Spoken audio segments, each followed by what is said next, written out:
Hi అండి. ఈరోజు recipe వచ్చేసి పెసరపప్పుతో పునుగులు చేసుకుందామా.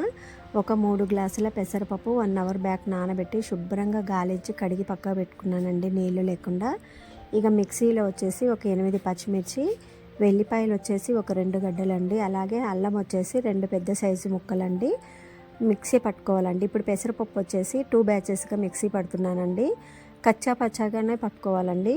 ఒక పావు అయితే మిక్సీ పట్టకుండా పెసరపప్పు అలాగే ఉంచుకోవాలండి. అల్లం వెల్లుల్లి పేస్టు, పచ్చిమిర్చి కచ్చా పచ్చాగా మిక్సీ పట్టుకున్న తర్వాత లాస్ట్కి కొంచెం పెసరపప్పు కూడా వేసి మిక్సీ పట్టుకొని దాంట్లో కొంచెం కారం, రుచికి సరిపడా సాల్ట్, అలాగే కొంచెం సోడా ఉప్పు వేసి ప్యాన్ పెట్టి ఆయిల్ వేసి చిన్న చిన్న పునుగుల్లాగా వేసుకోవడమేనండి.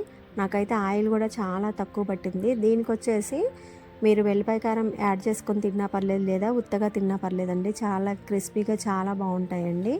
ఎందుకంటే దీంట్లో హైలైట్ ఏంటంటే వెల్లిపాయ ఒకటి బాగా హైలైట్ అండి. జీలకర్ర కూడా కొంచెం వేసుకోండి, చెప్పడం మర్చిపోయాను.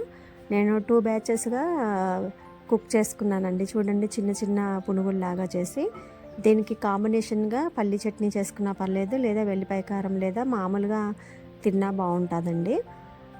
ఇక అన్నీ ఇలా వేసుకోవడమేనండి. ఆయిల్ కూడా చాలా తక్కువ పడుతుంది. అప్పటికప్పుడు చేసుకోవచ్చండి. పెసరపప్పు ఎక్కువ నానాల్సిన అవసరం ఉండదు. కాకపోతే మనం కలుపుకునే విధానంలోనే మనం చేసుకునేటటువంటి పునుగులు అనేది టేస్ట్ అనేది ఉంటుందండి. బాగా కలుపుకోవాలండి. సోడా ఉప్పు వేయటం వల్ల చూడండి పొంగుతున్నాయి పూరీలాగా. చూడండి ఎంత బాగా వచ్చాయో. మీరు కూడా ఒకసారి ఇలాగే ట్రై చేయండి. కంటెంట్ నచ్చితే మన ఛానల్ సబ్స్క్రైబ్ చేసుకునే వీడియోస్ అన్నీ కూడా లైక్ చేయండి. Thanks for watching.